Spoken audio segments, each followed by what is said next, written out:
All right, it is camp season here in Georgia, and today I am at Carrollton High School. Just finished up watching the Under Armour camp featuring a lot of top Georgia Bulldog prospects, some commitments, some targets. Going to be breaking down all of that, giving some inside scoop, right? Some UGA recruiting details in this video. Of course, the Dawg signed the #1 class in 2024. They're off to a great start in the 2025 class, and today I got to look at a couple of current Georgia Bulldog commitments. One of them, Justice Terry, a 5-star defensive lineman who was phenomenal today.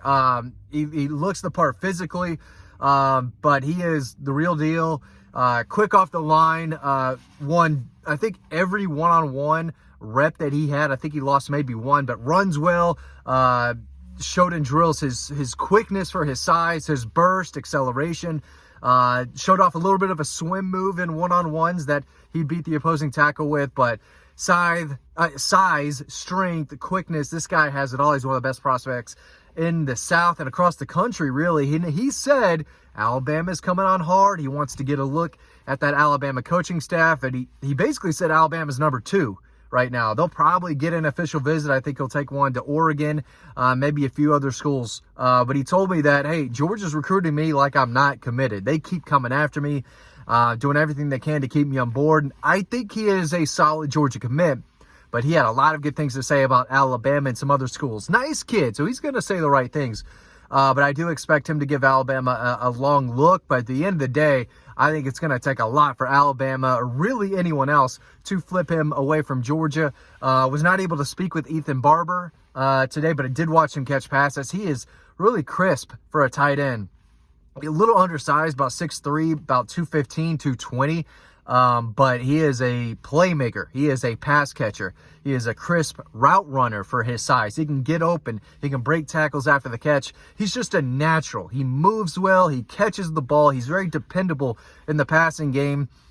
Made play after play for Alpharetta last year. So one of the top tight end prospects across the South, especially in the state of Georgia for the 25 class. So Ethan Barber, definitely a guy to know. But let's talk about the targets real quick. There were a few of them from the state of Alabama, actually, on defense. You had Zion Grady, kind of a long, athletic linebacker I've written about several times over on Dawg Post. Alabama kid, he was kind of repping an Auburn shirt, but he showed some burst and explosion. Needs to add a little bit more weight, probably a decent size more weight. So he's got the frame to do it, put more muscle on his upper body. And if he does and continues to progress and develop as a pass rusher and an overall defender, I think he could continue to climb in those rankings. But I think he's a borderline 5-star. He and Jared Smith, another edge defender, he was one of the more bigger guys, still lean. He looks exactly the same physically that he did last year. He was a top performer. I know he's a Georgia target, but I was not overly impressed. I did not see a lot of explosiveness, burst. I thought he lost several more reps than I thought he would. Being a top 50 player in the country, Georgia's been recruiting him for a while now. He said Georgia's going to get an official visit. I believe he said he didn't know what date yet, but I'm going to be writing about that over on Dawg Post. I got a lot of interviews coming. My fingers, they better get ready, because I talked to lots of prospects, got a lot of info on where Georgia sits with them.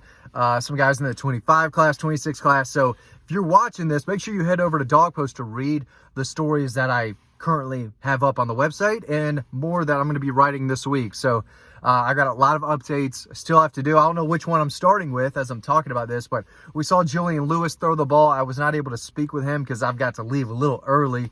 I don't expect him to say much, but yeah, currently committed to Southern Cal. But I think behind the scenes, he's going to keep his options open. But he was really good. And he's not the biggest guy, but he is a 5-star for a reason. He is a precise, accurate passer with phenomenal ball placement, arm strength.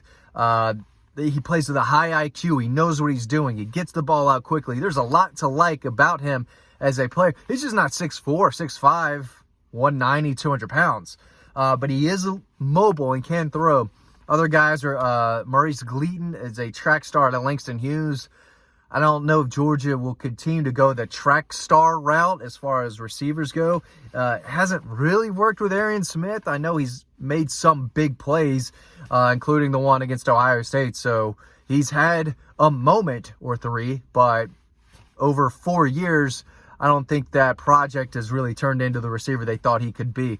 Maybe it works out with Anthony Evans, but Maurice Gleaton is not a guy that I think will be a real take for Georgia when the time comes. But Caden Prothro, Nayland Scott, those are two bigger receivers from the state of Georgia that the Dogs are looking at. I did not see Travis Smith, the wide receiver out of Westlake. Did not see him out there today. Alvin Henderson, though, was out there. He is a 4-star running back who will probably push for 5-star status. If you go look up Elba, Alabama on Max Preps, your computer might break.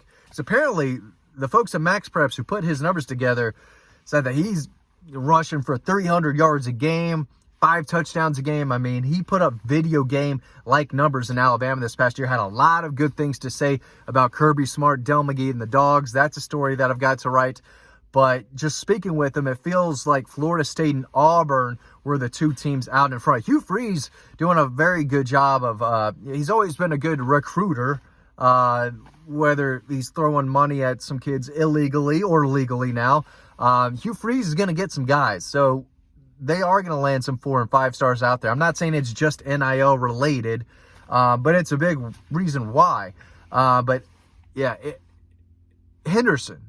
Alvin Henderson, he's a big-time player, no doubt about it. He looked like Alvin Kamara out there, shifty, but he's got some size, explosive, good burst, but he moves well laterally, and he's physical. He's put together well from a physical standpoint, but he can play, and he can run, and he's an outstanding prospect that Georgia is high on. Rushed for close to 1 million yards last year. Kidding, but not really.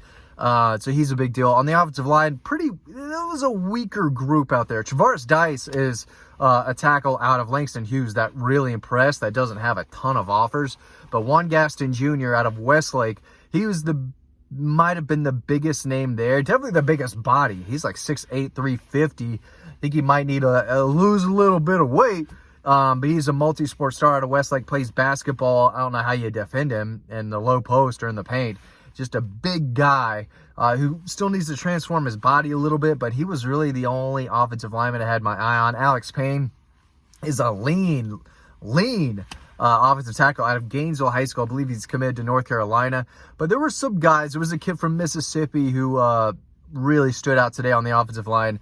At linebacker, Tyler Atkinson, the 2026 playmaking defender out of Grayson High School, was all over the place last year. He had a lot of good things to say about the Dogs. Grew up watching Georgia. I think he could be a top 10 player in the country for the 2026 class. One of the best defenders across the state already in the Peach State. But he's a 5-star kid that, we got eyeballs on today. He was very good, along with Justice Terry and Jared Smith, who was good, but he didn't have the best day today. Zion Grady. So the defensive line at the camp today was probably the best and the deepest. Did not get a ton of looks about the guys in the secondary, but really the defensive line, Juju Lewis at quarterback was one to know, and Ackland Deer is a running back, I believe, from Mississippi, who also looked pretty good today. I'm not sure if Georgia's exactly pushing for him right now, but this is the time of year where I get to find new players, speak with players that Georgia is recruiting and pushing for. I get to talk with some of the commitments, but this is not as big as the Nike opening that used to be in Atlanta. That was the big deal. That was bigger than this. Now this is really the only camp that features some of the top prospects in the South. But good overall day today. A lot of positive vibes about the Dogs. Just speaking with sources, some around the program were there today. Mike Bobo was there. His son participated in the event. Buster Faulkner at Georgia Tech, I believe, was there today. So a lot of college football names, a lot of big-time prospects in Georgia. They're in the mix for some very, very talented 2025 prospects that are not committed. They've already got some good ones on the commit list. They're doing a great job in the state, in the Peach State, trying to lock it down. And I expect them to push for the #1 class again in 2025. If they get Julian Lewis to flip from Southern Cal to the Dogs, they're going to have another real shot at the #1 class, especially if they can add some more receivers. We don't know who Georgia's receivers coach is right now, but we might sooner than later. But good day today. Saw several Georgia prospects, targets, commitments. We've got a lot of stories, a lot of recruiting updates coming this week over on Dawg Post. So make sure you sign up to our free newsletter. That link is down below. It's free to sign up. And some of these stories will be free. So if you want the latest insider recruiting scoop on some top Georgia Bulldog targets and commitments, Dawg Post is the place to be. And this channel is the place to be as well. Hope you enjoyed it. Hope to see you on the website.